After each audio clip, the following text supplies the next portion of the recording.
I was elbow deep in the engine of my ancient Craftsman lawnmower, cursing under my breath at the stubborn carburetor that had decided to give up on me right before the summer growing season, when David knocked on my garage door. He'd been my handyman for 3 months now, and I'd be lying if I said watching him work hadn't become my favorite distraction from the endless paperwork that came with selling houses in a small Connecticut town. "Need some help with that, Mrs. Patterson?" he asked, wiping sweat from his forehead with the back of his hand, those deep brown eyes showing genuine concern rather than the polite obligation most people offered. I looked up at him, all 6 feet 2 inches of quiet competence and rolled up sleeves, and heard myself say something that surprised us both. At 50, I know quality work and quality men. And you, David, are both. Before we jump back in, tell us where you're tuning in from, and if this story touches you, make sure you're subscribed, because tomorrow I've saved something extra special for you. I'm Rebecca Patterson, and if you'd told me 5 years ago that I'd be having this conversation with a 31-year-old man in my garage while wearing oil-stained jeans and my late father's old work shirt, I would have laughed until my sides hurt. At 50, I thought I had my life mapped out like one of those neat property surveys I show clients every day. Divorced for 5 years, check. Successful real estate career that paid for my daughter's college education, check. Beautiful Victorian. House on Elm Street that I'd restored room by room, check. Empty nest that I'd filled with book clubs, wine nights with girlfriends, and the quiet satisfaction of finally being able to watch whatever I wanted on television without negotiating with anyone, double check. But life has this funny way of throwing curveballs when you least expect them, and David Chen was definitely not part of my carefully constructed plan. He'd arrived in my life 3 months earlier, recommended by my neighbor Janet, who'd hired him to renovate her kitchen after her husband's third heart attack made climbing ladders impossible. "He's reliable, honest, and charges fair prices," she told me over coffee on her newly installed granite countertops. "Plus, he actually shows up when he says he will, which is more than I can say for the last 3 contractors we hired." What Janet hadn't mentioned, probably because she didn't think it was relevant to my leaky bathroom faucet and squeaky front door, was how David made ordinary Tuesday mornings feel like small celebrations just by accepting the cup of coffee I offered him.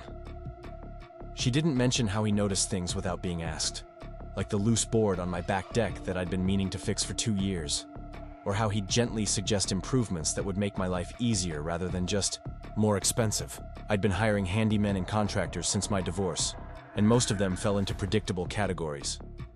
There were the ones who treated me like I was completely helpless, explaining every simple repair in patronizing detail as if I'd never held a screwdriver in my life.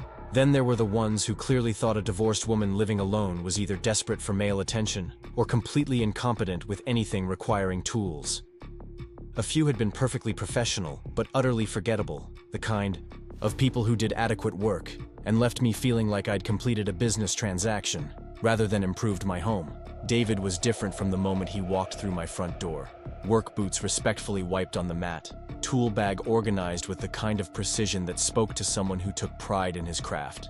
He looked around my house with appreciation, rather than judgment, noting the original hardwood floors I'd refinished myself and the crown molding I'd painstakingly restored.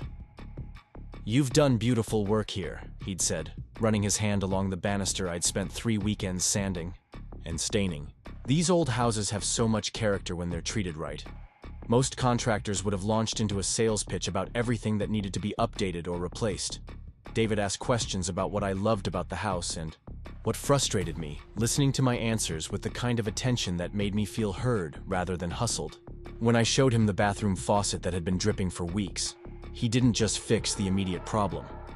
He explained what had caused the issue and showed me how to prevent it from happening again, treating me like an intelligent adult, rather than a helpless homeowner. The first real conversation we had happened during a thunderstorm that rolled through Millfield on a humid Thursday afternoon in June. David had been waterproofing my basement, a job that should have taken 3 hours but stretched into 6 when we discovered the previous owner's creative interpretation of building codes. The power went out just as he was finishing up, leaving us in my kitchen with nothing but candles and the sound of rain hammering against the windows like an impatient visitor. We sat on my kitchen floor, backs against the cabinets, sharing the emergency stash of cookies I kept for power outages, and talking about everything except the work he'd been doing. David told me about growing up as the youngest of 4 kids in a family where his parents worked double shifts to put all their children through school. His father had been a mechanic, his mother a nurse's aide, and both of them had sacrificed everything to give their kids opportunities they'd never had. My oldest brother's a doctor now, my sister's a teacher, and my other brother works in finance, David said, his voice carrying pride rather than resentment. When I told them I wanted to go to trade school instead of getting a 4-year degree, they thought I was throwing my life away. But I love working with my hands, solving problems, making things better than they were before. There's something honest about it that I never found sitting in lecture halls. I found myself telling him about dreams I'd never shared with anyone, including my ex-husband during our 15-year marriage. The bed and breakfast I'd always wanted to open. How I'd fallen into real estate because it seemed practical and stable rather than because it fulfilled any deep passion. I'm good at helping people find houses, I admitted, watching the candlelight flicker across his face. But what I really want is to create spaces where people feel genuinely welcome. Not just to sell them 4 walls and a roof, but to help them understand how to make those spaces feel like home. David listened without trying to fix or minimize my dreams, something that felt almost revolutionary after years of having my ideas dismissed as impractical or unrealistic. "You already do that," he said simply. "Look at this place. Look at how you make people feel when they walk through your door. I've worked in a lot of houses, Rebecca, and most of them feel like displays rather than homes. This feels like a place where people actually live and love and create memories." The way he said my name, not Mrs. Patterson like he had for the first month, but Rebecca, with warmth and respect, made something flutter in my chest that I'd thought was permanently dormant. I'd convinced myself that romance was for younger women, that at 50 I was supposed to be content with companionship and shared interests rather than the kind of connection that made you want to stay up all night talking about everything and nothing. But sitting in my candlelit kitchen while the storm raged outside, I realized that contentment might just be another word for settling, and I'd been settling for far too long. David wasn't just professionally competent and personally kind. Preparing and narrating this story took us a lot of time, so if you are enjoying it, subscribe to our channel. It means a lot to us. Now back to the story. He was intelligent, funny, thoughtful, and treated me like a woman worth knowing rather than a client worth tolerating. When he talked about his work, his eyes lit up with the same passion I felt when I described my bed and breakfast dreams. When he listened to my stories about the places I'd traveled in my 20s, before marriage and responsibility had narrowed my world, he asked follow-up questions that showed he was genuinely interested rather than just being polite. The age difference was there, of course, impossible to ignore even in the forgiving light of candles and conversation. 19 years felt significant when I thought about it in practical terms, about the different stages of life we occupied, the different cultural references that shaped our perspectives. But in moments like this, when we were just 2 people sharing stories and discovering unexpected compatibility, the numbers seemed less important than the connection we were building. David had been engaged once, to his college girlfriend Sarah, a detail that emerged during our 3rd or 4th extended conversation. She'd wanted him to get what she called a real job, meaning office work in a suit and tie, the kind of career that would impress her sorority sisters and look good on Christmas cards. When he chose skilled trades over her ultimatum, she'd left, with words that had clearly left scars. "She said I'd never amount to anything fixing other people's problems," he told me one afternoon while adjusting the hinges on my kitchen cabinets with the kind of precision that turned functional hardware into something that would last decades. Took me years to realize that fixing things, making them work better, helping people improve their lives through the spaces they inhabit, that's not just something. That's everything. I watched his hands work with such care and attention, transforming my chronically sticking cabinet doors into smooth, silent operation, and thought Sarah was not just wrong but spectacularly foolish. David's work wasn't just competent, it was craftsmanship. He approached every repair and improvement with thoughtfulness and pride, considering not just the immediate fix, but the long-term impact on how I lived in my space. More than that, he brought the same careful attention to our conversations, remembering details from previous discussions, following up on things I'd mentioned in passing, treating my thoughts and opinions as valuable rather than just pleasant background noise. In my marriage, I'd grown accustomed to feeling like my ideas were tolerated rather than welcomed. My dreams dismissed as impractical rather than explored as possibilities. Richard, my ex-husband, had been a good man in many ways, but he'd never quite figured out how to see me as a complete person rather than just the role I played in his life. I'd been the wife who managed the household, the mother who coordinated our daughter's activities, the social coordinator who maintained our friendships and family relationships. My individual hopes and ambitions had been treated as hobbies at best, distractions from my real responsibilities at worst. David saw me differently. When I talked about wanting to create welcoming spaces for travelers, he asked practical questions about location and logistics, rather than immediately listing all the reasons it wouldn't work.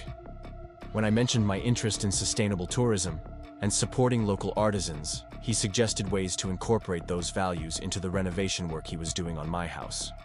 He treated my dreams like viable plans rather than impossible fantasies. The transformation in how I saw myself was gradual but undeniable. I started paying attention to details I'd been ignoring for years, noticing how certain lighting made my rooms feel more inviting, how small changes in furniture arrangement could completely alter the energy of a space. I found myself researching bed and breakfast regulations and zoning requirements, not as a someday maybe project, but as a realistic possibility I could pursue if I chose to be brave enough. David's influence extended beyond just encouragement. His knowledge of construction and renovation meant he could help me understand what would be involved in converting my large Victorian house into a small commercial operation. We spent evenings discussing which rooms would work best as guest accommodations, how to add private bathrooms without destroying the historical character of the house, what kind of permits and inspections would be required. These weren't just theoretical conversations. David was treating my bed and breakfast idea as a legitimate business plan, offering to help with the renovation work at cost, because he believed in what I was trying to create. "You've got the perfect location," he pointed out, showing me how the corner lot would allow for additional parking without disrupting the neighborhood character. "You're 3 blocks from the historic district, 2 miles from the state park, and you've already got the personality to make guests feel like they're staying with family rather than just renting a room." The validation meant more to me than I'd expected. For years, I'd been competent and successful in real estate, but it had never felt like a calling. Helping David plan improvements to my house while simultaneously planning its transformation into a business felt like the first time in decades that my professional skills and personal passions were aligned. Our working relationship was evolving into something that felt dangerously close to partnership, and I wasn't sure what to do with the emotions that realization stirred up. David was professional enough to maintain appropriate boundaries, but there were moments when our hands would brush while we were examining blueprints, or when our conversations would extend well past the time when he should have gone home to his own life. I started looking forward to his arrival each morning with an anticipation that had nothing to do with the work he was completing and everything to do with the man himself. David brought coffee for both of us, having somehow memorized exactly how I liked mine prepared. He asked about my day, my clients, my daughter's progress in college, treating the details of my life as interesting rather than obligatory small talk. More importantly, he shared details of his own life with increasing openness. I learned about his weekend projects, his plans to eventually start his own contracting business, his complicated relationship with his family's expectations. David's stories revealed someone who was thoughtful, ambitious, and grounded in values that aligned surprisingly well with my own. The attraction was mutual and growing stronger, though neither of us had acknowledged it directly. We were both too aware of the potential complications, the age difference that would invite judgment and speculation from others, the professional relationship that could be damaged if personal feelings complicated the dynamic.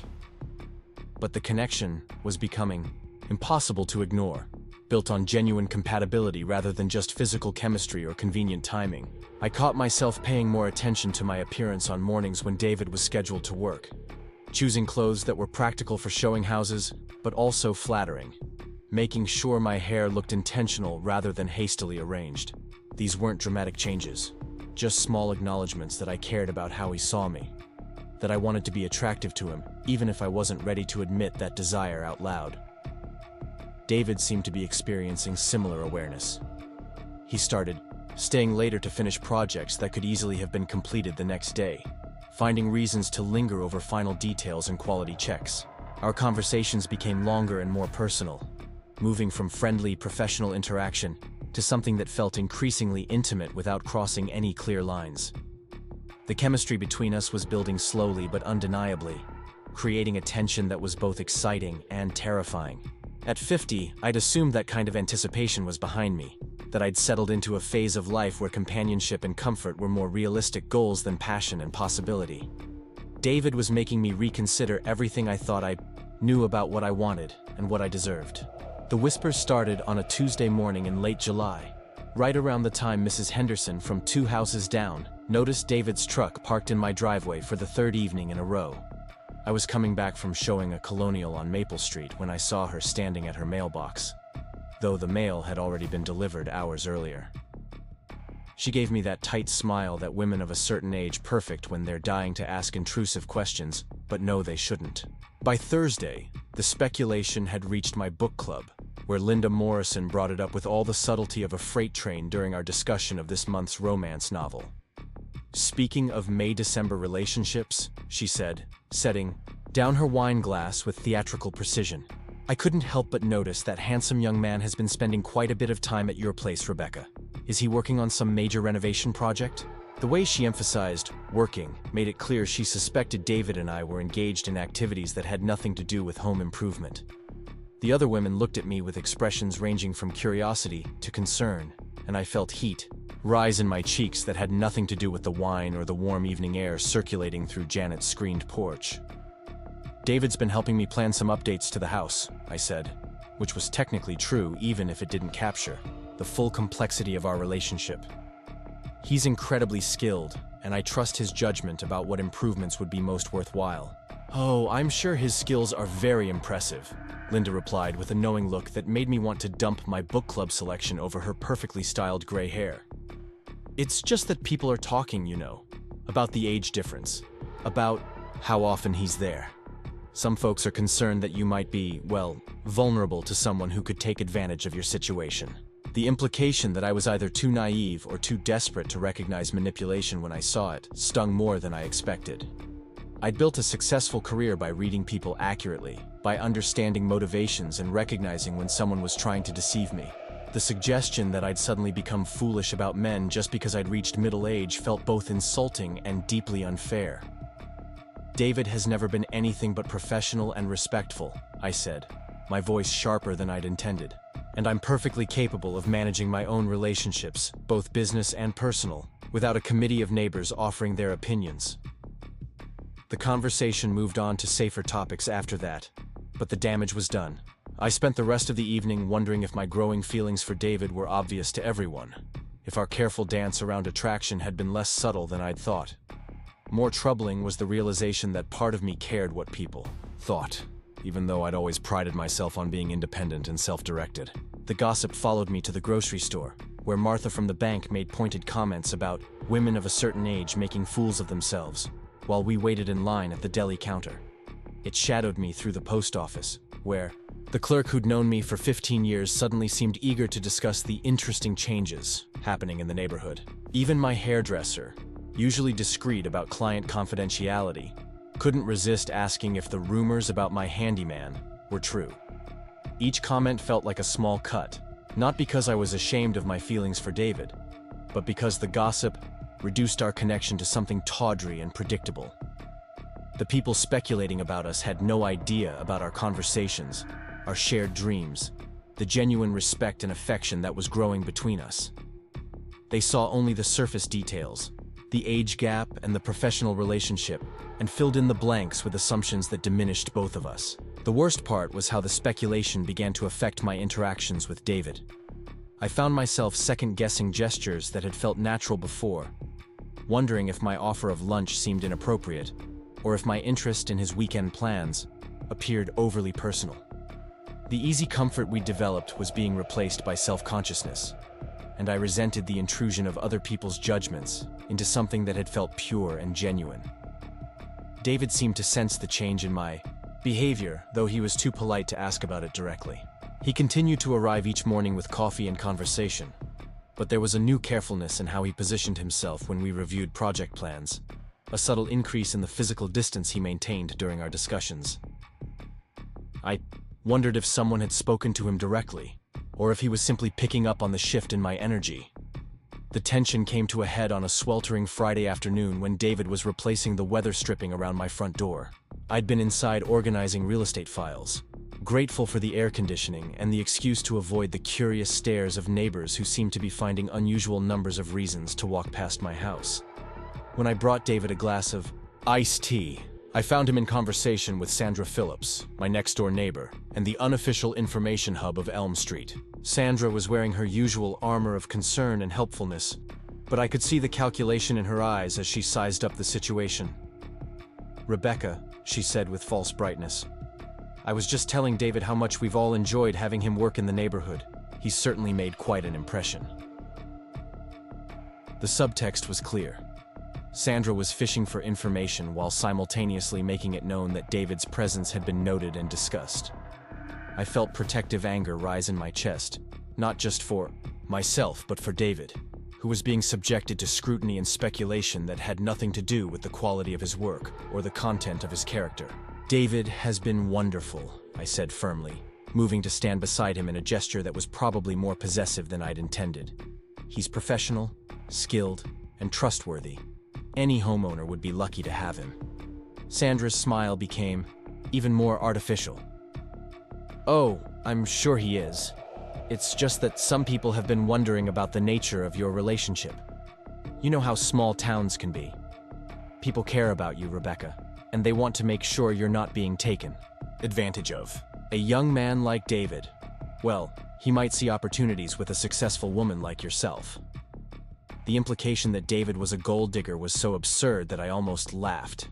He drove a 10-year-old truck, lived in a modest apartment, and charged me significantly less than other contractors would have for similar work. If he was trying to take advantage of my financial situation, he was doing a remarkably poor job of it. "I appreciate your concern," I said, my voice carefully controlled, "but I'm quite capable of managing my own affairs. David and I have a professional relationship that I value highly, and I don't think it's appropriate for that to be the subject of neighborhood speculation."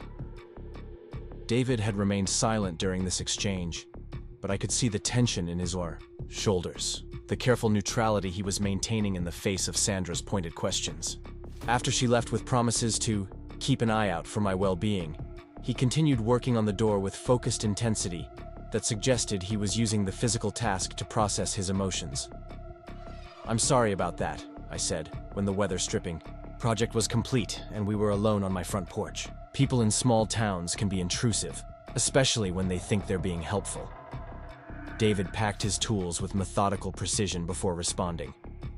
"It's not your fault that people like to talk, but I want you to know that I would never do anything to damage your reputation or make you uncomfortable. If my being here is causing problems for you, I can recommend other contractors who could finish the remaining work."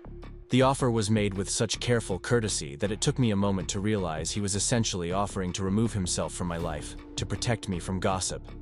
The gesture was both thoughtful and heartbreaking, evidence of his consideration for my well-being even at the cost of his own feelings. "David," I said, reaching out to touch his arm before I could think better of it, "I don't want you to go anywhere. What other people think about our relationship is their problem, not ours.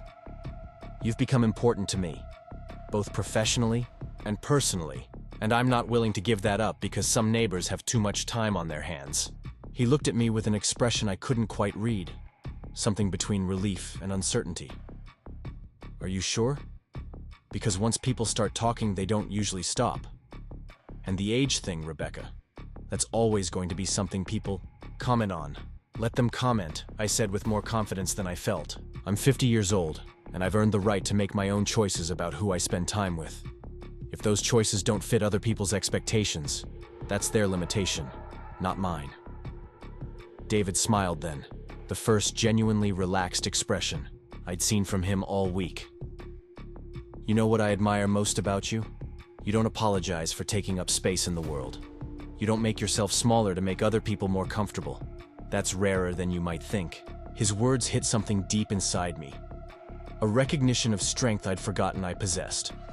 For too many years, first in my marriage, and then in the careful independence that followed my divorce, I'd been so focused on being appropriate and uncontroversial that I'd lost touch with my own desires and instincts. David was reminding me that I had the right to want things, to pursue connections that felt meaningful regardless of whether they fit conventional expectations. That evening, I called my daughter Emma at her apartment in Boston, partly to check in on her summer internship, but mostly to gauge whether the gossip about David had reached her through the complicated network of family friends and former neighbors that connected our lives. Emma had always been perceptive about interpersonal dynamics, and I valued her perspective even when it wasn't what I wanted to hear. "Mom," she said after we'd covered the basics of her work and social life, "I heard something interesting from Mrs. Chen at the Asian market. She mentioned that her nephew David has been doing work for you. She seemed to think you two had become friends." Mrs. Chen was David's aunt, a detail I'd learned only recently when he'd mentioned helping her move furniture the previous weekend. The fact that she'd noticed our connection and discussed it with Emma suggested that the speculation about our relationship had spread beyond my immediate neighborhood into the broader community networks that made small-town life both supportive and suffocating. "David has been helping me with some home improvements," I said carefully. "He's very skilled, and we've developed a good working relationship." "Mom," Emma said with the directness she'd inherited from me, "are you dating him?" The question hung in the air between us, loaded with implications I wasn't sure I was ready to address. Emma wasn't judgmental by nature, but she was protective of me in ways that sometimes felt like role reversal, as if she'd appointed herself the parent in our relationship after witnessing the pain of my divorce. "It's complicated," I said finally. "We've become close, but we haven't really defined what that means. There's an age difference that makes people uncomfortable, and I'm trying to figure out how much that should matter." "How much of an age difference?" Emma asked, and I could hear her calculating in the silence that followed my answer. "Mom, that's 19 years. That's significant." "I know how to do math, sweetheart," I said with gentle humor. "The question is whether the number matters more than the connection." Emma was quiet for a long moment, processing this information in the thoughtful way she approached most complex situations. "Are you happy?" she asked finally. "I mean really happy, not just content or comfortable, but actually excited about life in a way you haven't been since Dad left?" The question surprised me with its insight. Emma was right that I'd been operating in a kind of emotional maintenance mode for years, focused on stability and independence rather than joy or possibility. David made me feel energized and optimistic in ways I'd forgotten were possible, but I hadn't really examined what that meant or whether it was sustainable. "Yes," I said, the admission feeling both liberating and terrifying. "I am happy. David makes me feel seen and appreciated in ways I'd given up expecting. But I'm also scared, Em. Scared of being foolish. Scared of getting hurt. Scared of what people will think." "Mom," Emma said gently, "you've spent your whole life taking care of other people and worrying about their opinions. When do you get to prioritize what makes you happy? When do you get to take risks for something that might be amazing, instead of always playing it safe?" Her words echoed David's earlier observation about my tendency to take up space in the world without apology, and I realized that my daughter saw strength in me that I'd been having trouble accessing lately. Emma's support meant more to me than I'd expected, validation that my feelings for David weren't just middle-aged foolishness, but genuine connection worth exploring. "There's something else," Emma continued. "I've been thinking about calling off my engagement to Tyler." This revelation was so unexpected that it took me a moment to process. Emma had been with Tyler since college, and they'd been planning a fall wedding that had consumed months of discussion and preparation. Tyler was safe, predictable, approved of by everyone who met him. Exactly the kind of man parents hope their daughters will choose. "What's wrong?" I asked, my parental instincts immediately engaged. "Did something happen? Is Tyler not treating you well?" "Tyler's fine," Emma said with a sigh. "He's perfectly fine. That's the problem. We're compatible. On paper, we never fight. Our families get along. Everyone thinks we're perfect together. But Mom, there's no spark, no excitement, no sense that we're building something together that's bigger than the sum of our individual parts. We're just two people who happen to fit together reasonably well." The parallel to my own marriage, was impossible to ignore. Richard and I had been suitable for each other in ways that looked good from the outside, but never quite satisfied the deeper longings for connection and understanding. We'd built a life together that was functional and respectable, but we'd never achieved the kind of partnership that made both people better versions of themselves. "I've been watching you these past few months," Emma continued, "and even through phone calls, I can hear something different in your voice. You sound more alive, more engaged with life. If this David person is responsible for that change, then maybe the age difference isn't the most important factor." "You're not concerned about the practical issues?" I asked. "About what happens when I'm 70 and he's 51? About whether we want the same things from life?" "Those are valid questions," Emma admitted. "But they're hypothetical problems that might never materialize. The real question is whether you're willing to explore something that makes you genuinely happy instead of settling for something that's merely acceptable." After we hung up, I sat on my back deck watching the sunset paint my garden in shades of gold and amber, thinking about the choices that had brought me to this point. My marriage to Richard had been built on compatibility and shared goals rather than passion. And while it had produced Emma and provided financial security, it had never fed my soul in the way that my growing relationship with David was beginning to do. The realization that Emma was considering leaving her own safe but unfulfilling relationship because of changes she'd observed in me felt like both a gift and a responsibility. If my willingness to pursue happiness despite social expectations could inspire my daughter to demand more from her own life, then perhaps the gossip and speculation were worth enduring. David arrived the next morning with his usual coffee and a careful expression that suggested he'd spent the weekend thinking about our conversation with Sandra and its implications. We had plans to discuss the final details of the bathroom renovation, but first I wanted to address the elephant that had been growing larger between us with each passing day. "I talked to my daughter last night," I said as we settled at my kitchen table with blueprints and material samples spread between us. "She knows about you, about us, whatever this is. She's supportive, but she asked some hard questions that I think we need to discuss." David set down his coffee cup and gave me his full attention, the same focused consideration he brought to examining a complex electrical problem or planning a structural modification. "What kinds of questions?" "Practical ones mostly, about the age difference, about what we want from life, about whether this connection we're building is sustainable long-term, or just an intense but temporary attraction." I paused, gathering courage for the more difficult part. "But also questions about whether I'm brave enough to pursue something that makes me happy instead of something that looks appropriate from the outside." "And what did you tell her?" "That I don't have all the answers, but I know how you make me feel. That I'm tired of making decisions based on what other people expect instead of what I actually want. That maybe it's time to take some risks for something that might be extraordinary, instead of always choosing what's safe and predictable." David reached across the table and covered my hand with his, the first time he'd initiated physical contact since the speculation about our relationship had begun. His touch was warm and reassuring, grounding me in the present moment rather than the maze of hypothetical futures I'd been constructing in my mind. "Rebecca," he said quietly, "I need you to know that this isn't casual for me. I'm not experimenting or trying to prove something to myself. I care about you in ways that have nothing to do with your age or your success or any of the things people might assume I'm interested in. You're intelligent, kind, funny, beautiful, and you see possibilities in the world that most people miss. The age difference is real, and it might create challenges we'll have to navigate, but it doesn't change how I feel about you, or what I hope we might build together." His honesty was both thrilling and terrifying, a declaration that moved our relationship into territory that required decisions rather than just comfortable ambiguity. I felt the same mixture of excitement and fear that had accompanied every major choice in my life. The recognition that moving forward would change everything while staying still would preserve a status quo that was no longer satisfying. "I care. And about you too," I said, my voice barely above a whisper. "More than I expected to, more than I thought was possible at this stage of my life. But David, I need to know that you've really thought about what you're getting into.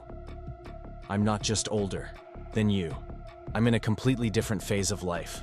I have a grown daughter, an established career, a house that's been my sanctuary for 5 years. I'm not looking to start over completely. I'm looking to build something with someone who understands what I already am, not someone who wants to change me into something else. I don't want to change you, David said with quiet intensity. I want to know you, all of you, the parts you show the world and the parts you keep hidden. I want to support your dreams and share your daily life and figure out how to make both of our lives better by being together. The fact that you're established and confident and know who you are, that's not a liability. That's exactly what attracts me to you. The conversation continued for hours, moving from my kitchen to my back deck as the morning evolved into afternoon. We talked about practical considerations like career goals and family relationships, but also about deeper questions of values and compatibility. David's thoughtfulness about the challenges we might face convinced me that he wasn't approaching our relationship with naive romanticism, while his enthusiasm for the possibilities we represented together gave me courage to imagine a future I hadn't dared to consider. By the time David left that evening, we'd acknowledged that our relationship had moved beyond friendship into something that deserved the chance to develop without the constraints of other people's expectations. We were still taking things slowly, still being careful about boundaries and public perceptions, but we were no longer pretending that our connection was purely professional or platonic. The shift in our dynamic was subtle but significant, observable in the way David lingered when saying goodbye, in how our conversations became more personal and revealing, in the comfortable silences that developed between us when words weren't necessary. We were courting each other with the careful attention that mature people bring to relationships they hope will last, building a foundation strong enough to support whatever we decided to create together. The first official date happened by accident on a Thursday evening in early August when David stayed late to finish installing new shelving in my home office.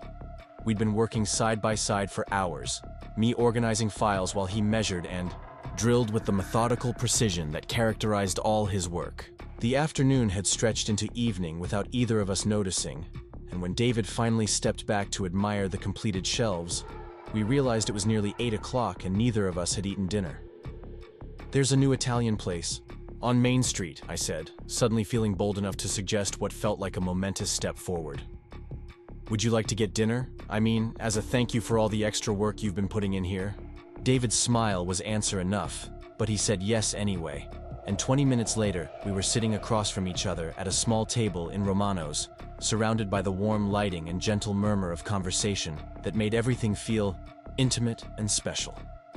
It was the first time we'd been together in a social setting rather than the familiar territory of my house, and the change in context made me newly aware of how handsome he was, how easily conversation flowed between us, how natural it felt to be sharing a meal with him.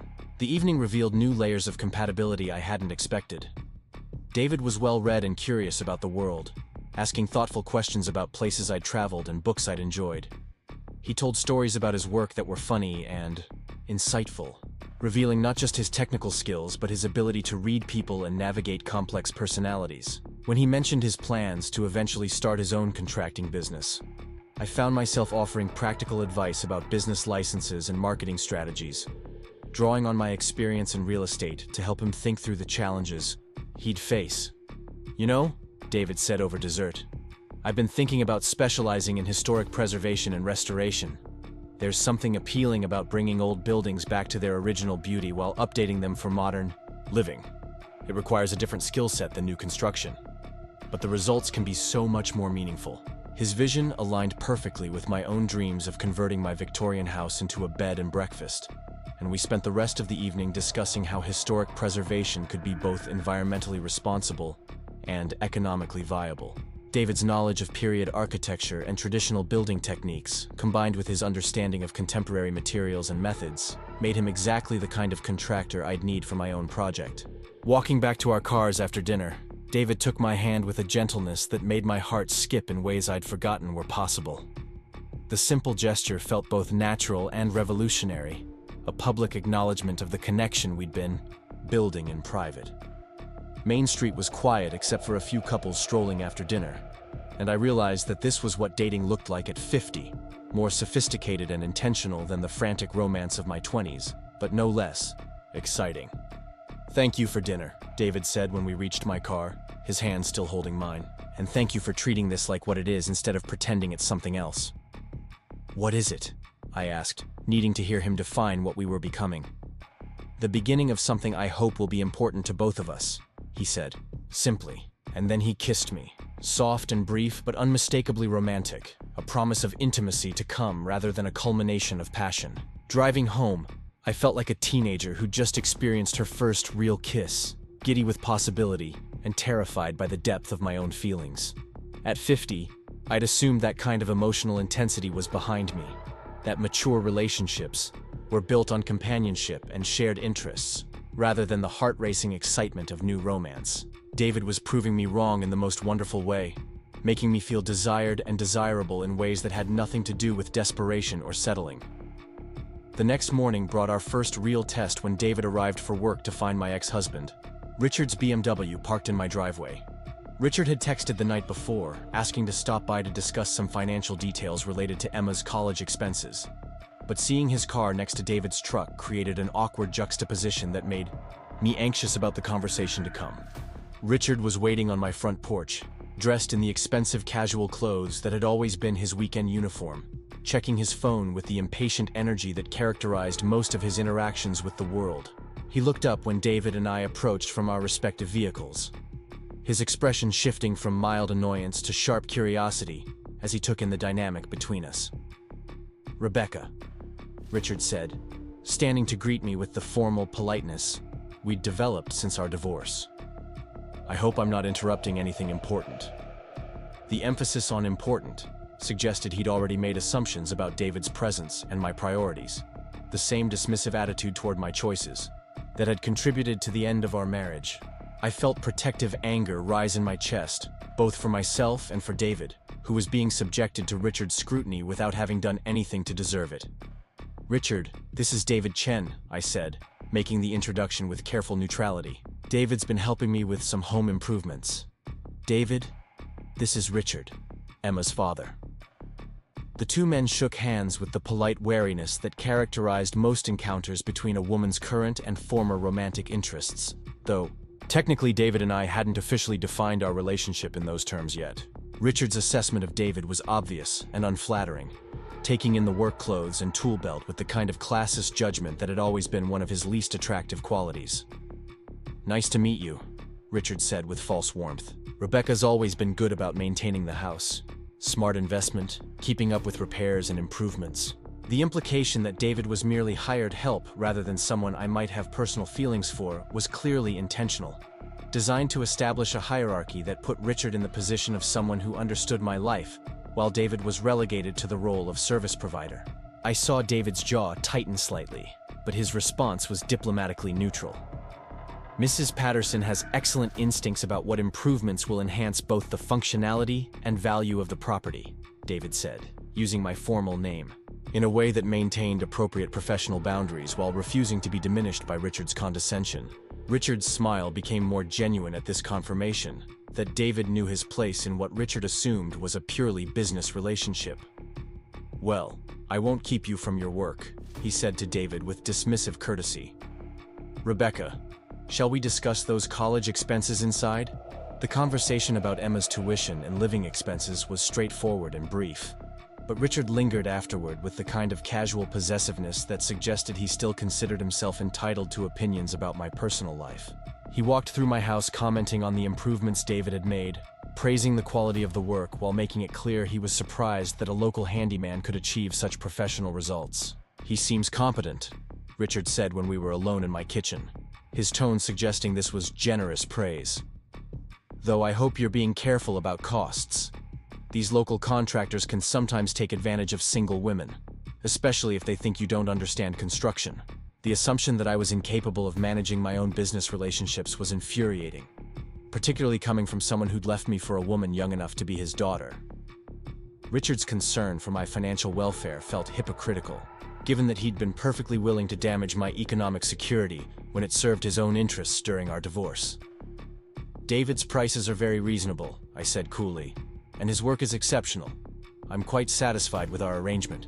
"I'm sure you are," Richard replied with a knowing look that made my skin crawl, Just be sure you're paying for home improvement and not subsidizing someone's lifestyle. Men his age can be very charming when they see an opportunity. The suggestion that David was manipulating me for financial gain was so far from reality that it would have been laughable if it weren't so insulting.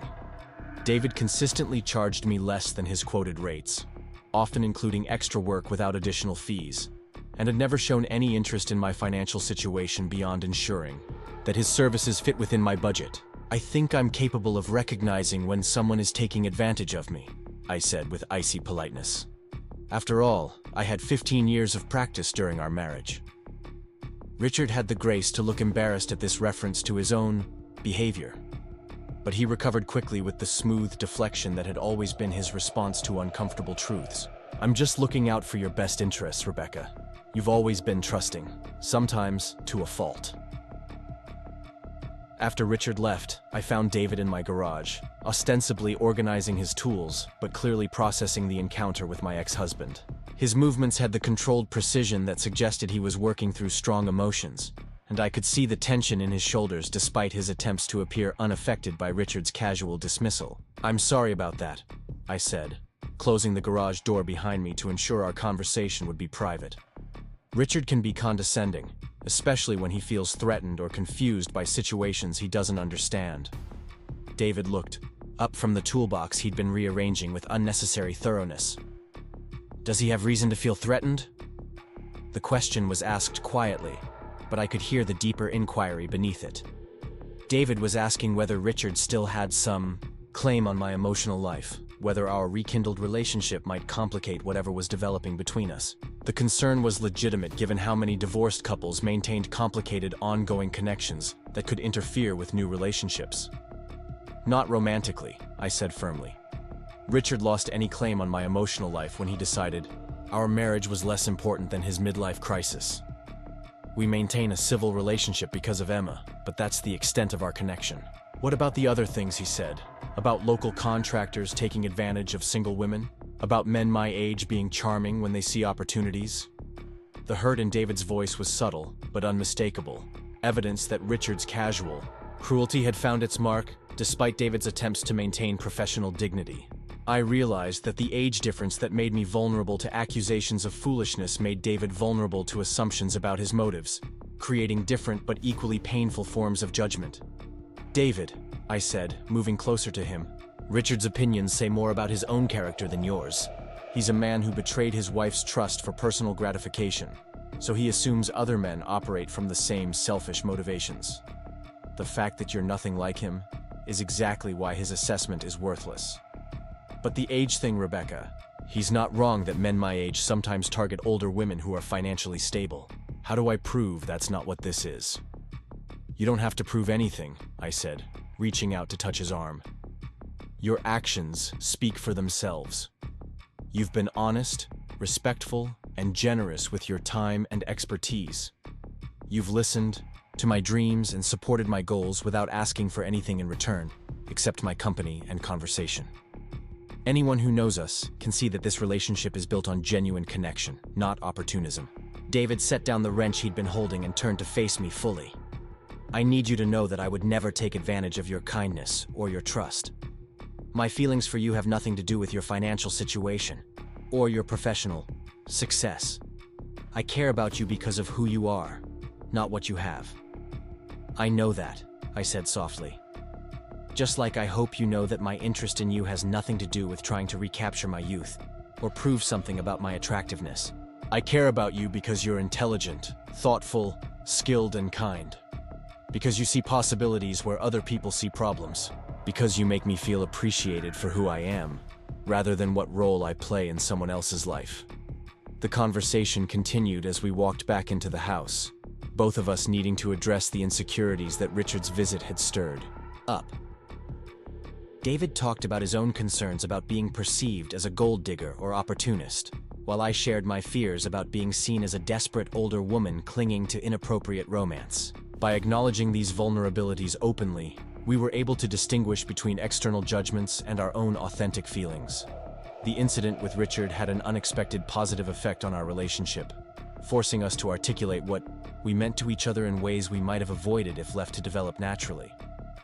The external pressure to justify our connection made us more intentional about understanding and communicating our motivations, building a stronger foundation for whatever challenges lay ahead. Over the following weeks, David and I settled into a rhythm that blended the professional and personal aspects of our relationship with increasing comfort. He continued working on my house, but our interactions became more explicitly romantic, including regular dinner dates and weekend activities that had nothing to do with home improvement.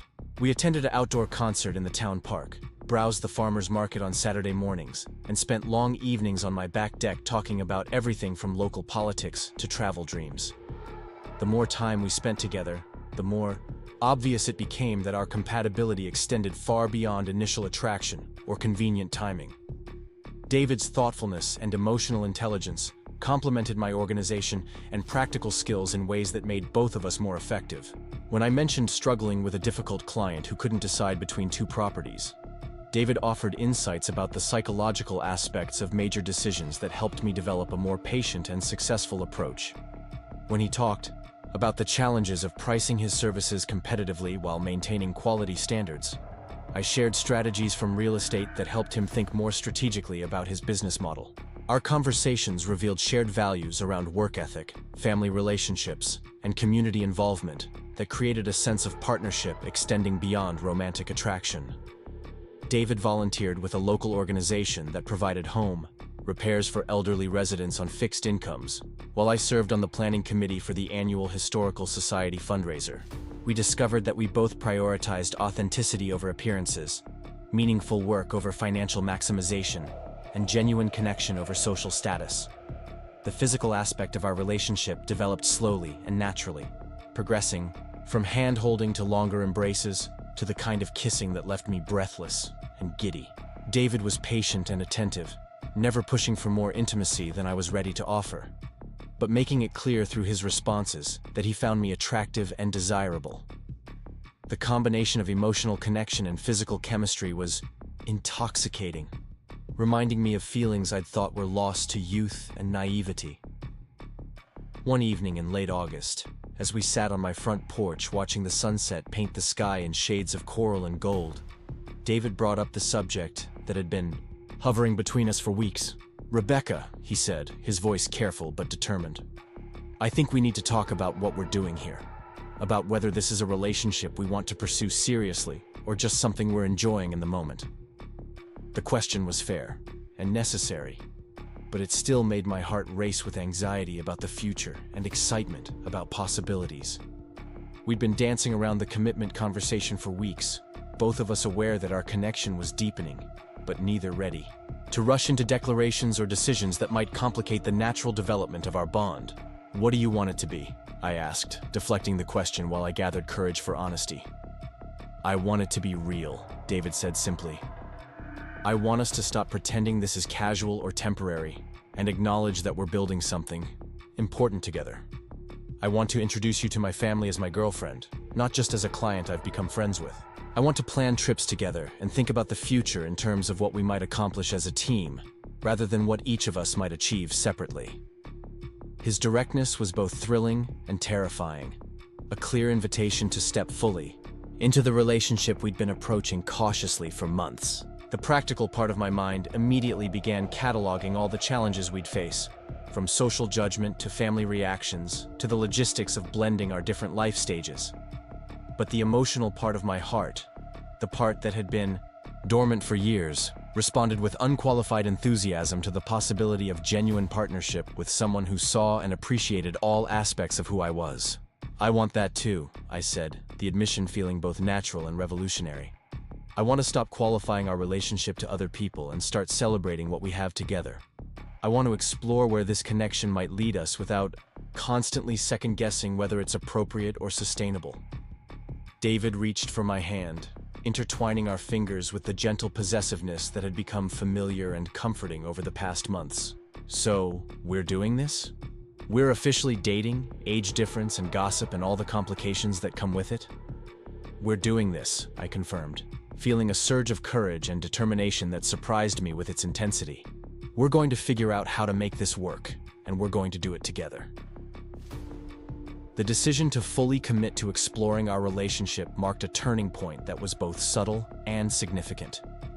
We didn't change our behavior dramatically, but there was a new intentionality to our interactions, a sense that we were building something permanent rather than just enjoying a temporary connection. David began leaving some of his tools at my house rather than loading them into his truck. Each evening, a small but meaningful sign that he was thinking of my home as a place where he belonged rather than just a work site he visited. I found myself making space for him in ways that went beyond the practical, clearing a drawer in my dresser for the clothes he sometimes changed into after work, keeping his preferred coffee in my kitchen, adjusting my schedule to accommodate shared meals and activities. These domestic accommodations felt natural rather than intrusive, evidence that we were developing the kind of comfortable intimacy that could support a long-term relationship. The integration of our daily lives revealed new aspects of compatibility that strengthened my confidence in our decision to pursue a serious relationship. David's presence in my house felt complementary rather than disruptive, his organized approach to work and life meshing well with my own need for structure and planning. When we cooked together, we moved around each other with surprising coordination, David's familiarity with kitchen equipment combining with my meal planning skills to create efficient and enjoyable collaboration. More importantly, our individual goals and dreams began to merge in ways that suggested genuine partnership rather than just parallel lives. David's business plans increasingly incorporated the possibility of specializing in bed and breakfast renovations, while my vision for converting my house expanded to include David's expertise in historic preservation and sustainable building practices. We were beginning to think about our professional futures in terms of what we might accomplish together, rather than what each of us might achieve independently. The transformation in our relationship was observed and commented upon by others, though the reactions varied widely depending on the observer's relationship to us and their own attitudes about age differences in romantic partnerships. Janet, my neighbor who had originally recommended David, made several pointed comments about how close we seemed to be getting, her tone suggesting disapproval disguised as concern. Other neighbors seemed genuinely happy for us, particularly those who had observed David's respectful behavior and quality work over the months he'd been in the neighborhood. My real estate colleagues had mixed reactions when they learned about my relationship with David. Some expressed surprise that bordered on disbelief, as if my decision to date someone younger contradicted their understanding of my character and judgment. Others offered support tinged with worry about potential complications or negative consequences. A few seemed genuinely excited about my newfound happiness, recognizing that the changes in my demeanor and energy were positive, regardless of their source. The most challenging reactions came from people who felt entitled to offer unsolicited advice about the appropriateness of our relationship. These conversations were particularly difficult because they often came from individuals I respected professionally or personally, making it harder to dismiss their opinions as irrelevant. Interference. The criticism usually focused on the age difference, with various predictions about future problems ranging from different life goals to health concerns to social embarrassment.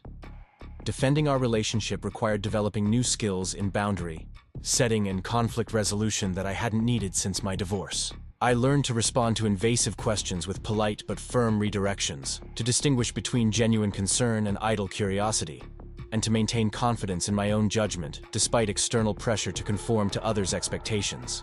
The process was exhausting, but ultimately strengthening, forcing me to clarify my own values and priorities while developing resilience against social pressure. David faced his own challenges as word of our relationship spread through the network of contractors, suppliers, and clients that comprised his professional community. Some reactions were positive, with colleagues expressing admiration for his success in developing both personal and professional relationships with clients. Others were less supportive, with comments ranging from good-natured teasing about landing a successful older woman to more pointed suggestions that he was taking advantage of a vulnerable situation. The assumption that David was motivated by financial gain rather than genuine affection was particularly painful for both of us, reducing our connection to a crude transaction that ignored the emotional intimacy and intellectual compatibility we'd developed. David responded to these challenges with characteristic dignity, neither defending our relationship in ways that suggested shame, nor attacking critics who questioned his motives. His steady confidence in our bond provided stability that helped me maintain my own equilibrium when facing similar accusations. Together, We developed strategies for handling social pressure that protected our relationship while maintaining important connections with family and friends. We agreed to be open about our feelings for each other while avoiding detailed explanations or justifications that might invite further criticism. We decided to introduce each other to our respective families and friend groups gradually, allowing people time to adjust to our relationship, rather than demanding immediate acceptance or approval. Most importantly, we committed to regular communication about how external pressures were affecting our individual well-being and our connection to each other. These conversations became a crucial part of maintaining our bond, ensuring that outside criticism didn't create internal doubt or resentment that could undermine what we were building together. The real test of our relationship came in September, when David's ex-fiancée Sarah returned to Millfield after 3 years in California.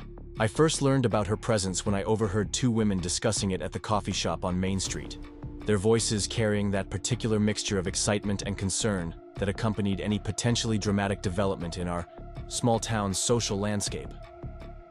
"She looks exactly the same," one woman was saying to her companion as I waited in line behind them. "Maybe even better. California definitely agreed with her.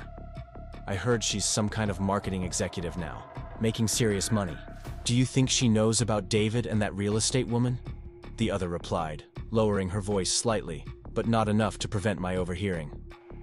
"Because if she doesn't, she's going to be in for quite a surprise when she tries to reconnect with him." My heart started beating faster as the implications of Sarah's return began to sink in. David had told me about their relationship and its painful ending, but hearing that she was back in town, successful and presumably single, triggered insecurities I thought I'd moved beyond.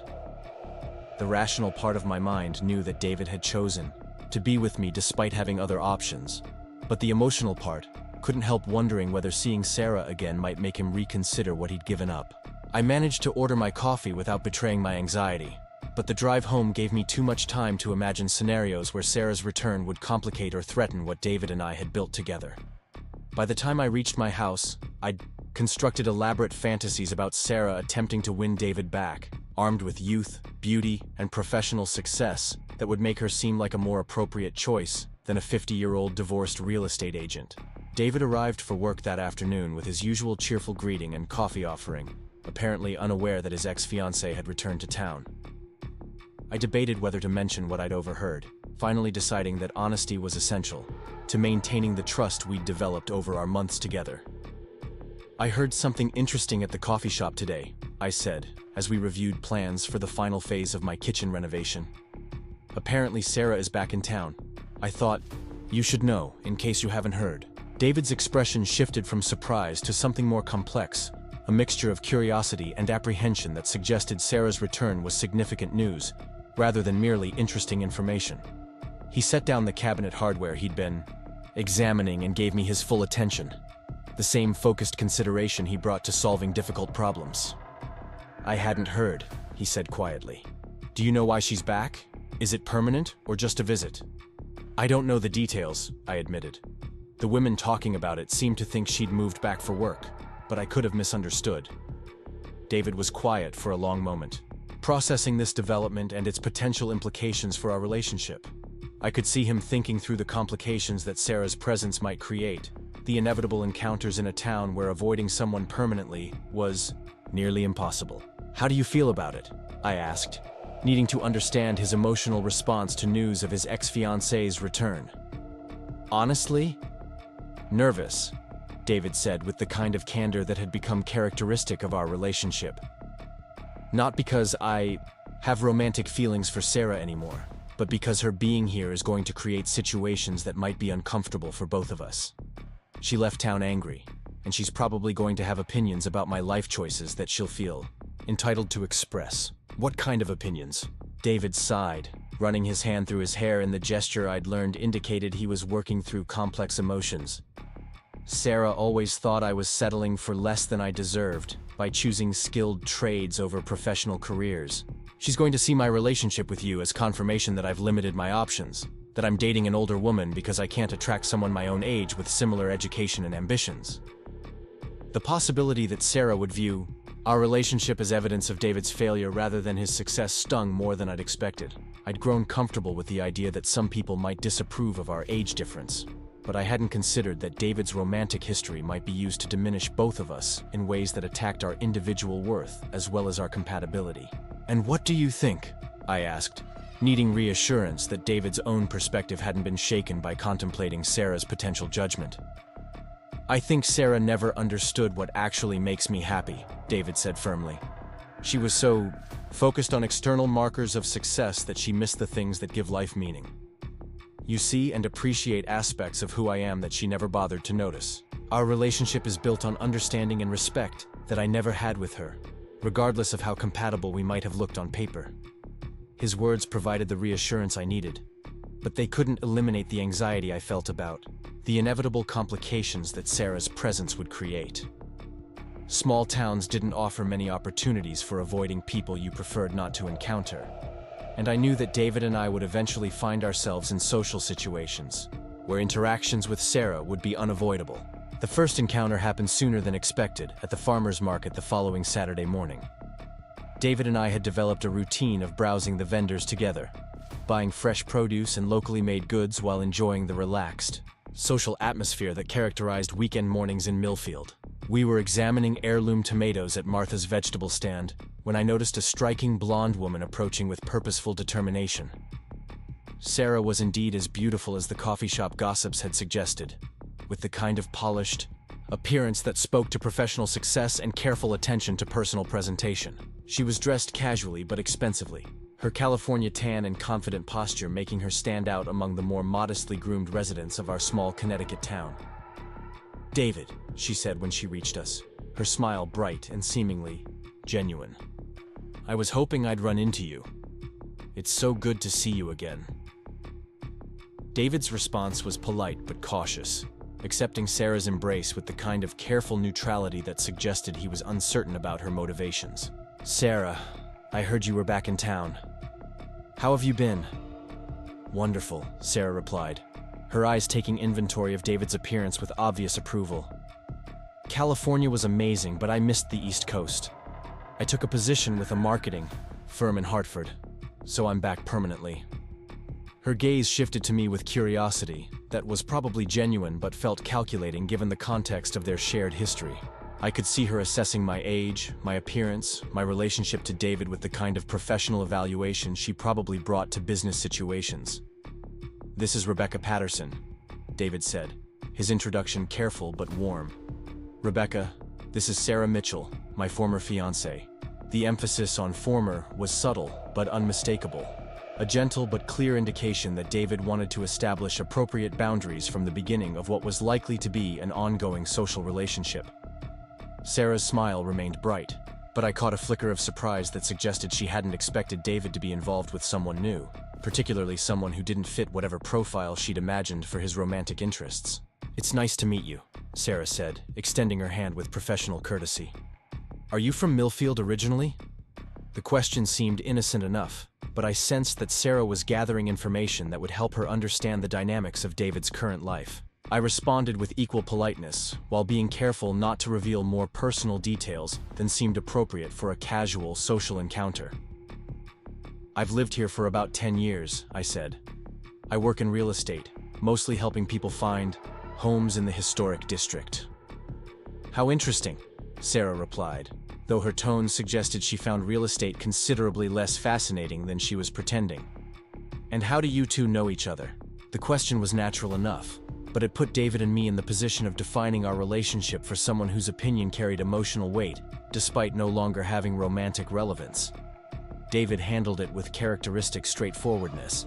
"Rebecca hired me to help with some home improvements," he said. "We discovered we have a lot in common and started spending time together outside of work." Sarah's expression remained pleasant, but I could see her processing this information and its implications. The fact that David and I had met through a professional relationship rather than social circles probably reinforced whatever assumptions she'd made about our connection, being based on convenience or circumstance rather than genuine compatibility. "That's lovely," Sarah said with the kind of enthusiasm that felt slightly forced. "David's always been so talented with his hands. I'm sure your house looks amazing." The conversation continued for several more minutes, covering safe topics. like Sarah's work in California and the changes in Millfield since she'd left. Throughout the exchange, I was acutely aware of the subtext beneath the polite social interaction. The way Sarah's questions seemed designed to gather intelligence about David's life, while her comments subtly emphasized their shared history and her own professional accomplishments. When we finally parted ways, David and I walked to my car in silence, both of us processing the encounter and its implications for our relationship.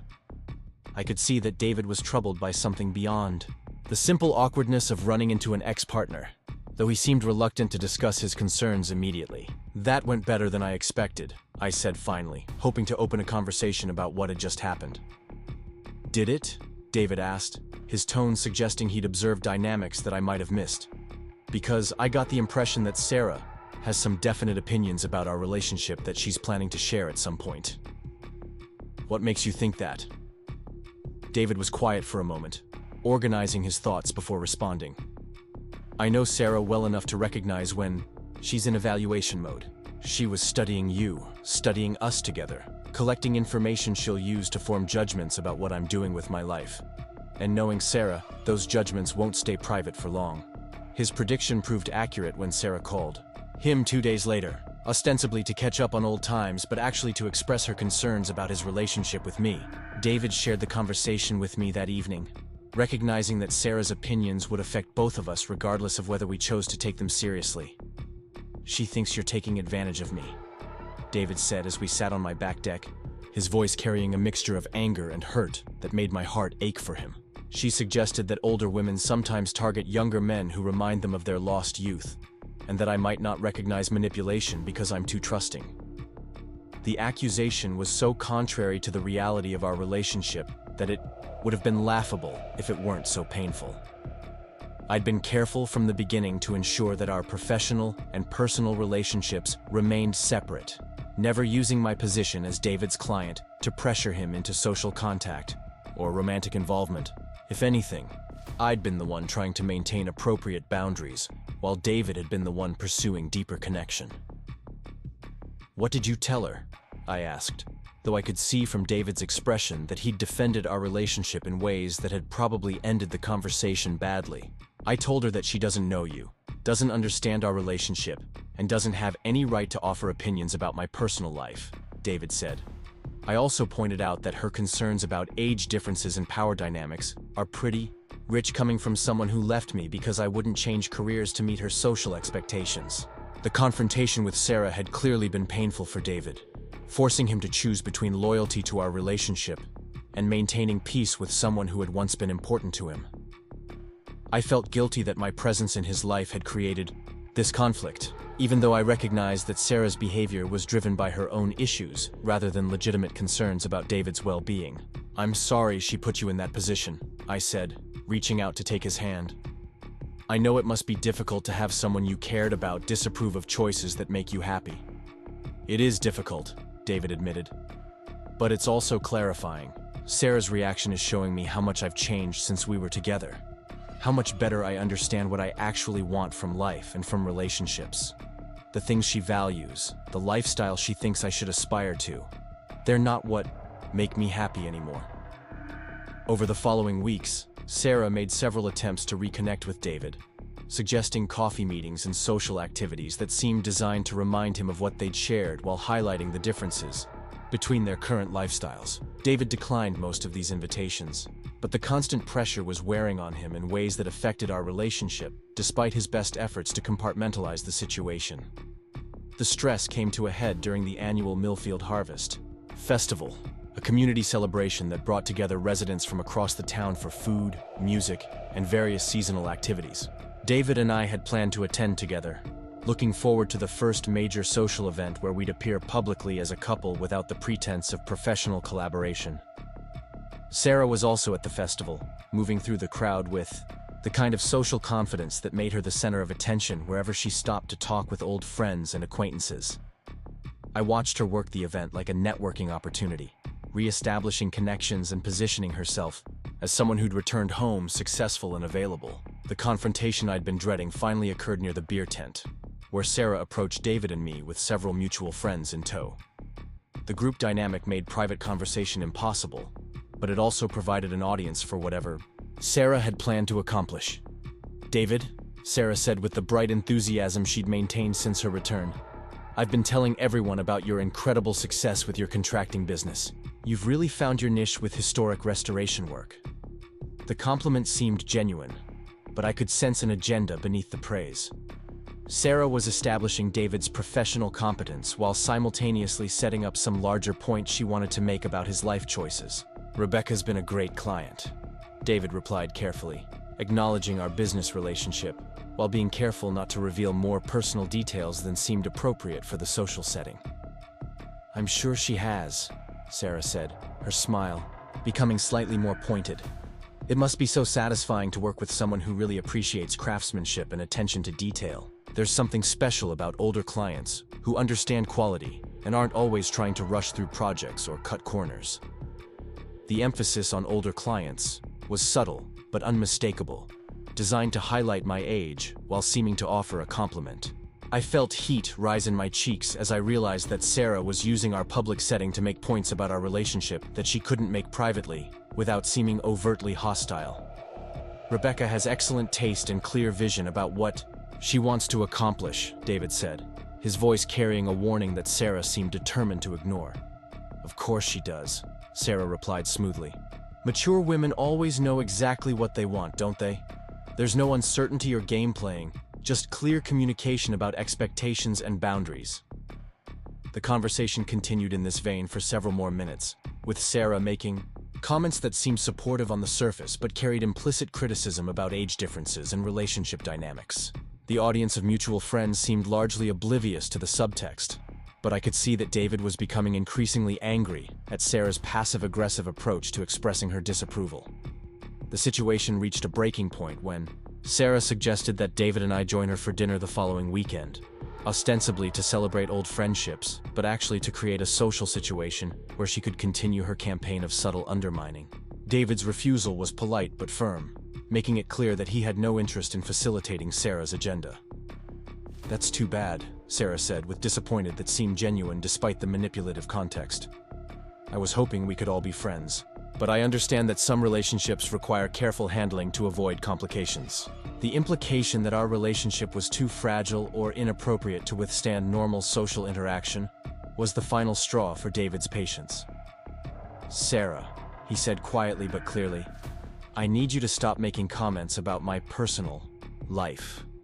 Rebecca and I are together because we care about each other, not because of any manipulation or confusion about what we want. Your concern is noted, but it's not welcome or necessary." The public nature of David's response made it impossible for Sarah to continue her campaign without seeming obviously intrusive and hostile. She retreated with as much grace as she could manage, but the damage to any possibility of future friendship had been done. David had chosen our relationship over maintaining peace with his ex-fiancée, a decision that both gratified and worried me. Walking home from the festival that evening, David and I finally had the conversation we'd been avoiding about how Sarah's return was affecting our relationship and what it meant for our future together. David was angry about Sarah's behavior, but also hurt by her inability to respect his choices or recognize his happiness. "I used to think Sarah and I broke up because we wanted different things from life," David said as we sat on my front porch steps, processing the evening's events. "But tonight made me realize that we broke up because she never really saw me as a complete person. She had an idea of who I should be, and when I didn't match that idea, she decided I was making mistakes instead of making choices." "And how does that make you feel about us?" I asked, needing to understand how the contrast with Sarah was affecting his perspective on our relationship.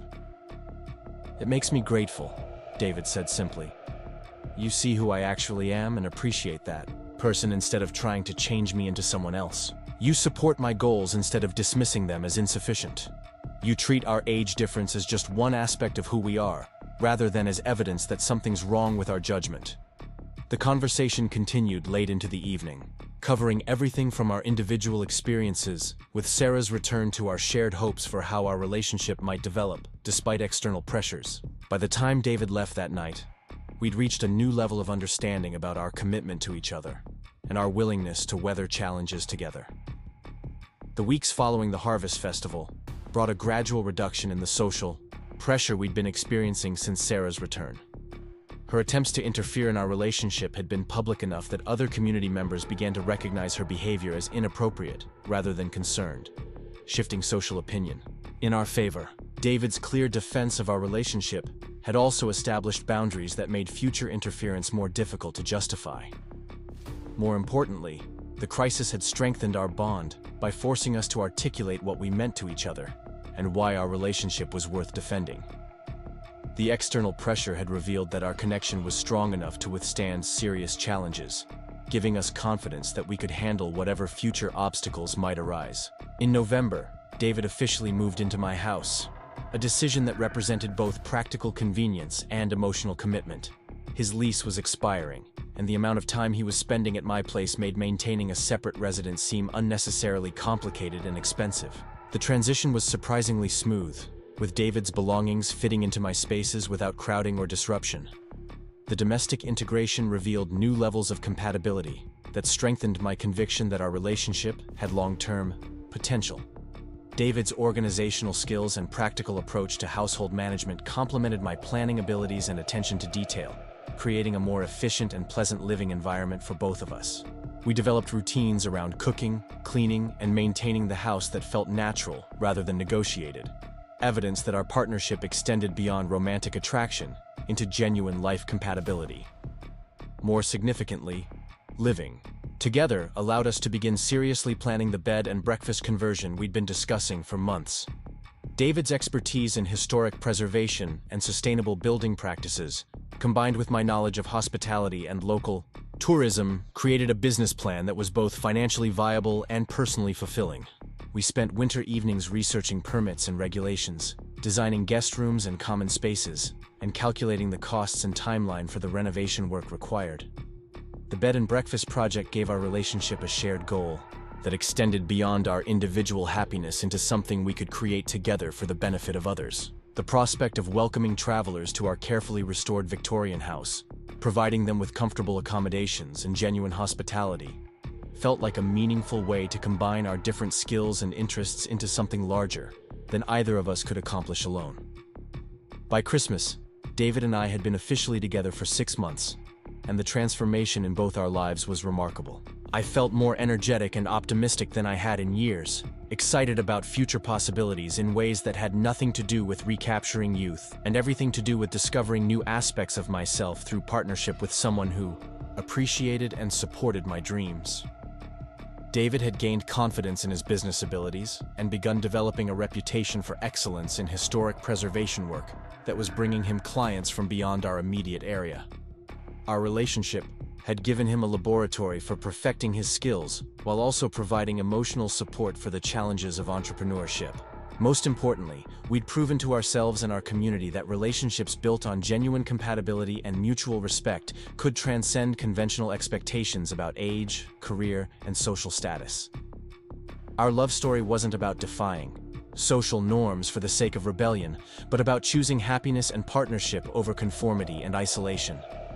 The gossip that had once threatened to undermine our confidence had largely faded as people observed the obvious contentment and stability of our relationship.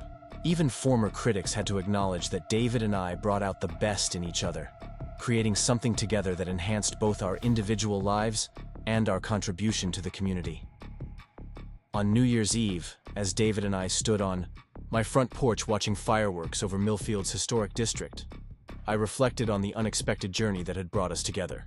A year earlier, I'd been content but not truly happy, successful but not entirely fulfilled, independent but also isolated in ways I hadn't fully recognized. David's presence in my life had awakened possibilities I'd forgotten to hope for and dreams I'd abandoned as impractical. More than that, our relationship had taught me that love could be mature and passionate simultaneously, that partnership could enhance rather than diminish individual identity, and that taking risks for genuine connection was always worthwhile, regardless of what others might think. Any regrets?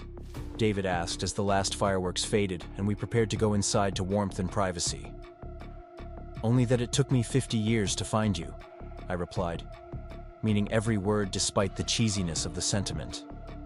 At 50, I'd learned to recognize quality work and quality men, and David was definitely both. Our age difference, which had once seemed like an insurmountable obstacle, had become one of our greatest strengths, providing perspective and balance that neither of us could have achieved alone. The future stretched ahead of us, full of possibilities we'd create together, and I couldn't wait to see what we'd accomplish next. Spring arrived early that year, bringing with it the official launch of Patterson House Bed and Breakfast. David and I had spent the winter months transforming my Victorian home into a welcoming retreat for travelers seeking authentic New England hospitality. Every room had been carefully restored to highlight its historical character, while incorporating modern amenities that today's guests expected. The grand opening weekend in April exceeded all our expectations. Our first guests were a couple from Boston celebrating their anniversary, followed by a family from New York whose teenage daughter was touring nearby colleges.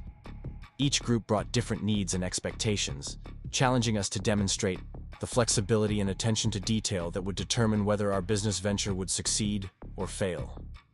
David's renovation work had created spaces that were both beautiful and functional, with period-appropriate furnishings that he'd restored himself and modern conveniences seamlessly integrated into the historical architecture.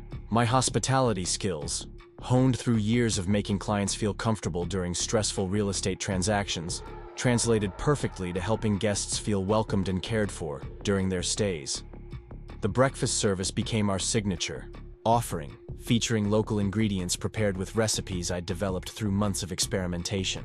David built a spectacular dining room table from reclaimed wood found in the house's original construction, creating a centerpiece that encouraged conversation among guests while showcasing his craftsmanship. The combination of excellent food, comfortable accommodations, and genuine warmth quickly earned us positive reviews that brought a steady stream of bookings. Running the bed and breakfast together revealed new dimensions of our partnership that went beyond romantic attraction and domestic compatibility. David's problem-solving abilities and mechanical skills proved invaluable when dealing with the inevitable maintenance issues that arose in a century-old building, while my organizational talents and people skills ensured that guest experiences remained consistently positive despite behind-the-scenes challenges. More importantly, working together toward a common goal strengthened our emotional bond in ways that purely social activities couldn't achieve. We developed an almost telepathic understanding of each other's strengths and working styles, allowing us to divide responsibilities efficiently while maintaining shared oversight of the overall guest experience. The pride we felt in creating something meaningful together added a new layer to our relationship that enriched both our professional and personal lives.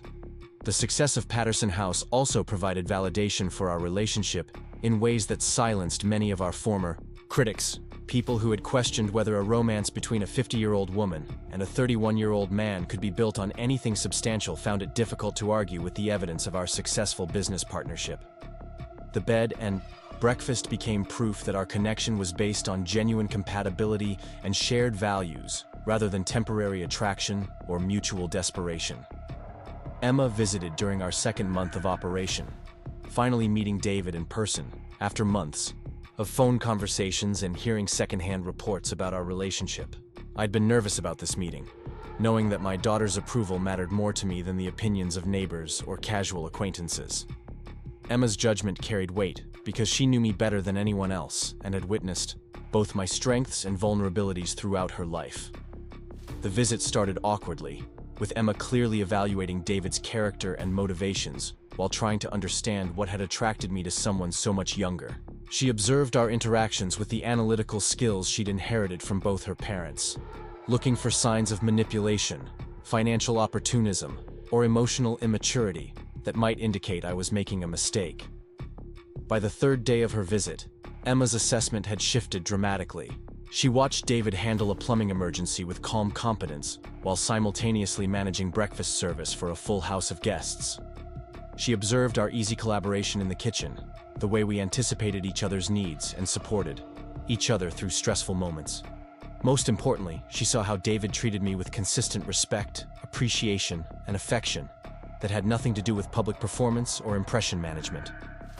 "Mom," Emma said, as we sat on the front porch after David had left to pick up supplies in town, "I owe you an apology. I was so worried about you getting hurt that I couldn't see how happy you've become. David's not what I expected, but in the best possible way." "What did you expect?" I asked, curious about the assumptions she'd been making based on secondhand information and her own preconceptions about age-difference relationships. "I guess I thought he'd be either immature or opportunistic," Emma admitted. "Someone taking advantage of your success, or someone you were trying to mold into a replacement for Dad. But David's neither of those things. He's genuinely accomplished.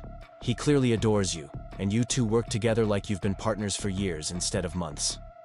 Emma's observation about our partnership was particularly meaningful because it confirmed something I'd been sensing but hadn't fully articulated. David and I had developed the kind of seamless collaboration that usually took years to achieve, suggesting that our compatibility ran deeper than shared interests or physical attraction. We'd found in each other not just romantic partners, but true life companions capable of building something meaningful together. The conversation with Emma also revealed how much my own confidence and happiness had grown since beginning my relationship with David. My daughter noticed changes in my energy level, my optimism about the future, and my willingness to take creative risks that she hadn't seen since before my divorce. The person I'd become through loving David was more authentic and vibrant than the carefully controlled individual I'd been while trying to prove my independence after Richard left. "There's something else," Emma continued, her voice taking on the serious tone she used for important announcements. "I broke up with Tyler last month. I finally realized that settling for good enough was preventing me from finding something extraordinary. Watching you and David has taught me that real partnership should enhance who you are, rather than requiring you to diminish yourself for the sake of compatibility." Emma's decision to end her engagement was both surprising and gratifying, evidence that our relationship had provided positive modeling for what mature love could look like. The fact that a 22-year-old woman could learn about romantic courage from watching her 50-year-old mother navigate an unconventional relationship felt like validation that our choices were not only personally fulfilling, but potentially inspirational to others. The summer brought increased business as word spread about Patterson House through tourism networks and travel review websites. Our success created new challenges as we learned to manage larger groups of guests while maintaining the personal attention that had earned us initial positive reviews. David's construction background proved invaluable as we made minor modifications to improve traffic flow and guest comfort, while my real estate experience helped us understand pricing strategies and market positioning. More demanding schedules also tested our relationship in ways that purely social dating couldn't replicate. Living and working together 24 hours a day required negotiating boundaries between our professional and personal lives, learning to resolve conflicts quickly and constructively, and maintaining romantic connection despite the exhaustion that came with running a small business. We discovered that our different approaches to stress management actually complemented each other well. David's tendency to work through problems with physical activity balanced my inclination to analyze situations from multiple angles before taking action. When I became overwhelmed by administrative details, David could redirect my attention to immediate practical needs. When he became frustrated with difficult guests or equipment failures, I could provide perspective that helped him maintain professional composure. The most significant test of our relationship came in July when my ex-husband Richard arrived unannounced for an inspection visit, ostensibly to ensure that Emma's college fund money wasn't being wasted on a risky business venture. Richard's actual motivation was clearly curiosity about my relationship with David, combined with the kind of territorial possessiveness that some divorced men maintain toward their former wives, regardless of their own relationship status. Richard's arrival during our busiest weekend of the summer created immediate tension that threatened to disrupt the carefully maintained atmosphere of hospitality we'd worked so hard to establish. He introduced himself to guests as Emma's father, implying a level of ongoing involvement in my life that no longer existed, while simultaneously evaluating David's competence and character with obvious skepticism. The situation became more complicated when Richard offered unsolicited business advice based on his corporate background, questioning our pricing strategies and suggesting operational changes that revealed his fundamental misunderstanding of the hospitality industry. His comments were phrased as helpful suggestions, but they clearly undermined David's expertise while positioning Richard as the voice of mature business judgment. David's response to Richard's interference was a masterclass in diplomatic professionalism. He listened politely to suggestions while maintaining confidence in our established systems, answered questions about our business model without becoming defensive, and treated Richard with courtesy despite the obvious attempt to destabilize our partnership. The contrast between David's mature restraint and Richard's petty territorialism was stark enough that guests began commenting favorably about David's professionalism.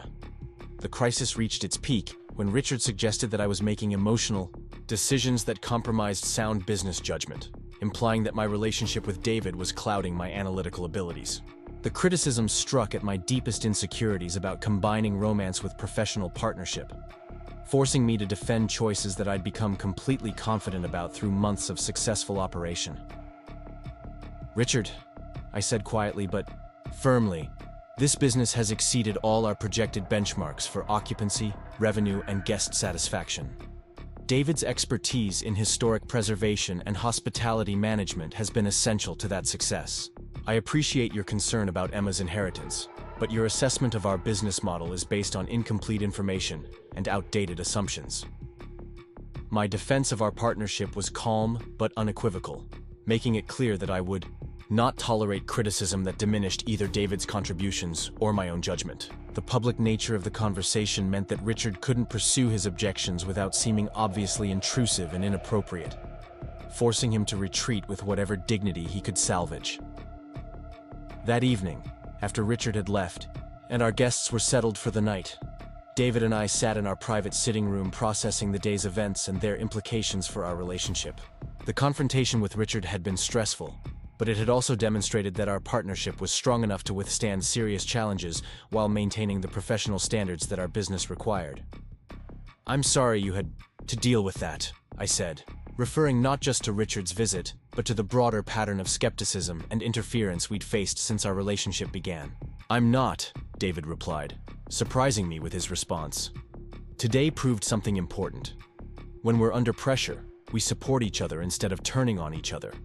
We present a united front while respecting each other's individual strengths. That's not something you can fake or manufacture. It's either real or it isn't, and what we have is definitely real." David's perspective on the Richard incident helped me understand that external challenges had actually strengthened our relationship by revealing the depth of our commitment to each other. Every criticism we'd weathered, every boundary we'd established, every success we'd achieved together had built a foundation of trust and mutual respect that could support whatever future challenges we might face. By August, Patterson House had achieved the kind of reputation that allowed us to book guests months in advance while charging premium rates for our services. The financial success validated our business model while providing economic security that removed any remaining concerns about the practical viability of our partnership. More importantly, the positive feedback from guests confirmed that we were creating experiences that genuinely enhanced people's lives, fulfilling our original vision of offering hospitality that felt personal and meaningful. The success also brought unexpected opportunities for expansion and growth. Tourism boards began featuring Patterson House in promotional materials. Travel magazines requested interviews about our restoration process, and other entrepreneurs approached us for advice about converting historic properties for commercial use. David's expertise in preservation techniques attracted attention from contractors specializing in similar projects, while my hospitality management skills led to consulting opportunities with other bed and breakfast operators. These professional developments reinforced our sense that our relationship had created something larger than the sum of its individual parts. Neither of us could have achieved this level of success alone, but together we'd built something that showcased both our individual talents and our collaborative abilities. The recognition we received from industry professionals validated our decision to combine our lives personally and professionally. September brought Emma back for another visit, this time accompanied by her new boyfriend Marcus, whom she'd met during a study abroad program in Ireland. Marcus was 25, recently graduated from law school, and possessed the kind of quiet confidence that suggested he was comfortable with Emma's intelligence and ambition, rather than threatened by them. The contrast with Tyler, her former fiancé, was immediately obvious and entirely positive. Watching Emma with Marcus reminded me of my own early days with David, when the excitement of discovering genuine compatibility had made every conversation feel significant, and every shared experience feel like a small adventure. Emma's happiness was radiant in ways that confirmed she'd made the right decision in ending her engagement to pursue something more fulfilling. The parallel between our relationships was both touching and slightly surreal. Mother and daughter had both found love with younger men who appreciated our individual strengths while challenging us to grow in new directions. The age differences in our respective relationships were proportionally similar, suggesting that perhaps our family had a tendency toward unconventional romantic choices that prioritized connection over social expectations. "It's funny," Emma said as the four of us prepared dinner together on her second evening home. "I used to worry that dating someone older would make me seem like I was trying to replace Dad. Now I realize that dating someone younger doesn't make you seem like you're trying to replace anything. It just means you've found someone who sees your worth regardless of arbitrary social categories." Emma's insight captured something essential about both our relationships that I hadn't been able to articulate previously. Neither David nor Marcus was serving as a replacement for anything we'd lost. Instead, they were additions to our lives that enhanced our existing strengths while introducing new possibilities we hadn't previously considered. The age differences that others saw as potential problems were actually irrelevant details that had no bearing on the compatibility and mutual respect that formed the foundation of our connections. The weekend visit became an impromptu celebration of unconventional love that worked precisely because it was based on authentic compatibility rather than social convenience. David and Marcus bonded over their shared experience of dating strong women who were willing to challenge conventional expectations, while Emma and I reflected on how our willingness to take romantic risks had led to relationships that were more fulfilling than anything we'd previously imagined possible. October brought the first anniversary of David officially moving in with me, a milestone that prompted reflection on how dramatically our lives had changed since we decided to commit fully to our relationship. The shy woman who'd been content with book clubs and wine nights had been replaced by someone who ran a successful business, traveled to industry conferences, and woke up each morning excited about the possibilities the day might bring. David's transformation had been equally remarkable. The skilled craftsman who'd been working for other contractors had become an entrepreneur with his own growing business specializing in historic preservation. His confidence in professional settings had grown exponentially, and his reputation for excellence was bringing him clients from across New England. The partnership with me had provided not just emotional support, but professional opportunities that had accelerated his career development in ways that benefited both of us. Most significantly, our relationship had proven that mature love could be both passionate and practical, romantic and realistic, emotionally satisfying and professionally productive. We demonstrated to ourselves and our community that choosing happiness over convention was not only possible but potentially transformative for everyone involved. The bed and breakfast continued to thrive through the fall foliage season, with guests praising both the beauty of our restored Victorian house and the warmth of our hospitality. Many visitors commented on the obvious affection and respect between David and me, noting that our genuine partnership created an atmosphere of contentment that enhanced their own experience of our accommodations. As winter approached and our guest season slowed to allow for maintenance and planning, David and I began discussing the next phase of our personal and professional development. The success of Patterson House had exceeded our expectations, providing both financial security and creative fulfillment that made us optimistic about future possibilities. "I've been thinking about something," David said one evening as we sat by the fireplace planning renovations for the following year. "What would you think about getting married?" The proposal wasn't entirely unexpected given how seamlessly we'd integrated our lives, but it still made my heart race with excitement and nervousness.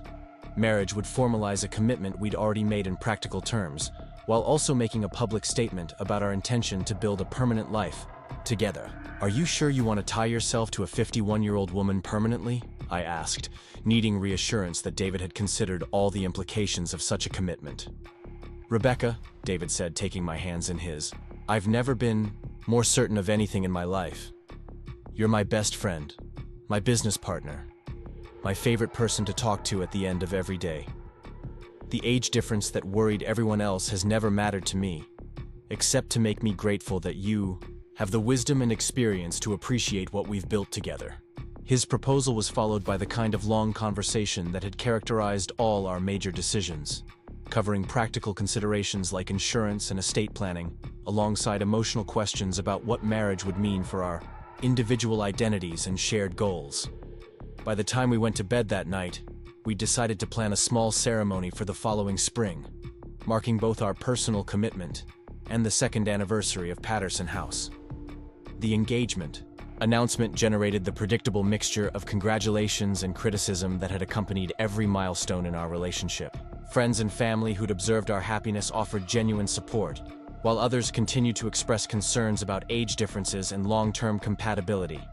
By now, we'd developed enough confidence in our choices to accept congratulations, gracefully while dismissing criticism as irrelevant to our actual experience.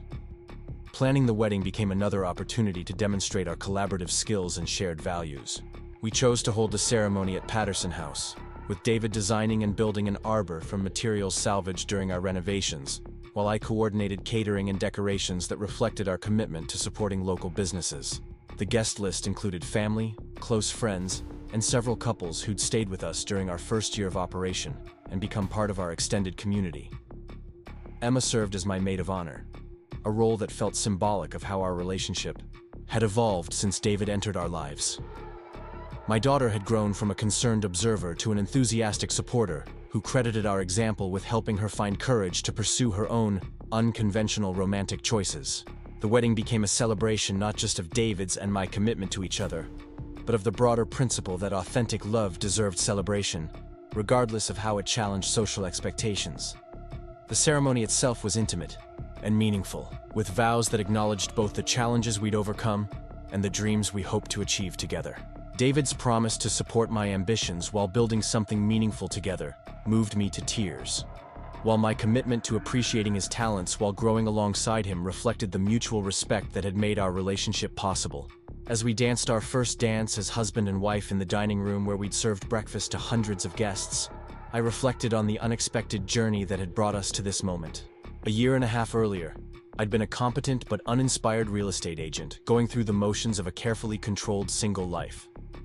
Now I was a successful entrepreneur, devoted wife, an example to others that taking risks for love could lead to fulfillment beyond anything conventional wisdom might suggest. David had gained not just a wife, but a full partner in creating the kind of life he'd always dreamed of building. His skills had found perfect application in work that combined historical preservation with contemporary functionality, while his emotional needs were met by someone who appreciated both his professional competence and his personal character. Our marriage represented more than the union of two individuals who happened to care about each other despite an age difference. It symbolized the possibility that authentic compatibility could transcend social categories, that mature love could be both passionate and practical, and that choosing happiness over convention could create something beautiful enough to inspire others to pursue their own unconventional dreams. At 51, I'd learned that knowing quality work and quality men was just the beginning. The real challenge was having courage to pursue excellence even when it didn't match other people's expectations, and wisdom to recognize that the best relationships were built on mutual respect, shared goals, and genuine appreciation for each other's individual strengths. David and I had found all of that together, creating a partnership that enhanced both our personal happiness and our contribution to the world around us. Up next, you've got two more standout stories right on your screen. If this one hit the mark, you won't want to pass these up, just click and check them out.